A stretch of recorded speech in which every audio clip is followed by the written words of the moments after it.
देशिक इति किं शङ्के तत्तादृक्तवनु तरुणिमोन्मेषः कामाक्षि शूलपाणेः कामागमसमयदीक्षायाम्। देशिक इति किं शङ्के तत्तादृक् तव नु तरुणिमोन्मेषः कामाक्षि शूलपाणेः कामागम समय దీక్షాయాం।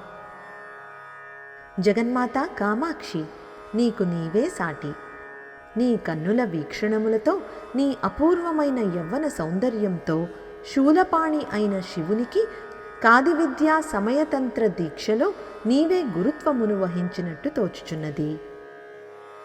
ఇప్పుడు మరొక్కసారి శ్లోకాన్ని చదువుకుందాం.